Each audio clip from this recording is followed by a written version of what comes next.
ಕವನದ ಶೀರ್ಷಿಕೆ ನನ್ನವ್ವ. ರಚಿಸಿದವರು ರುಕ್ಮಿಣಿ ಕಿವಡಿ, ಅತಿಥಿ ಶಿಕ್ಷಕರು, ಸರ್ಕಾರಿ ಪ್ರೌಢಶಾಲೆ ಏರಿಕೊಪ್ಪ. ಅಂಗಳದಲ್ಲಿ ನಿಂತು ತುತ್ತು ನೀಡಿ ಮುತ್ತನಿಟ್ಟು ತಬ್ಬಿಕೊಂಡವಳು, ಅಳುವಾಗ ಕಗ್ಗತ್ತಲಲ್ಲಿ ನಮ್ಮ ನೆರಳನ್ನು ಕಾಣಿಸಿ ದೆವ್ವ ಬಂತೆಂದವಳು ನನ್ನವ್ವ. ಅಕ್ಷರದರಿವಿಲ್ಲದಿದ್ದರೂ ಮಕ್ಕಳನ್ನು ಓದಿಸಲು ಹಂಬಲಿಸುವವಳು ನನ್ನವ್ವ. ಓದಲು ಬರೆಯಲು ಬರದಿದ್ದರೆ ಮೇಷ್ಟ್ರ ಮುಂದೆ ಬಂದು ಗೋಗರೆದವಳು.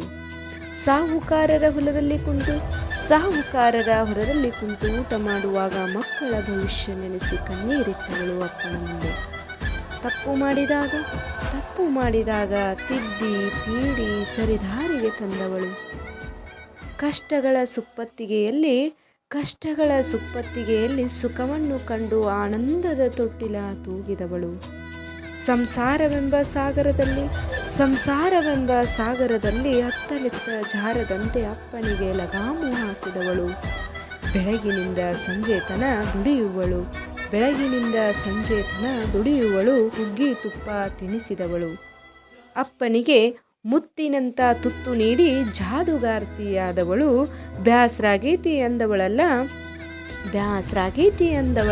ಸ್ವಾಭಿಮಾನದ ಪ್ರತೀಕ ಇವಳು. ಬಲು ಗಟ್ಟಿಗಿತ್ತಿ ನನ್ನವ್ವ.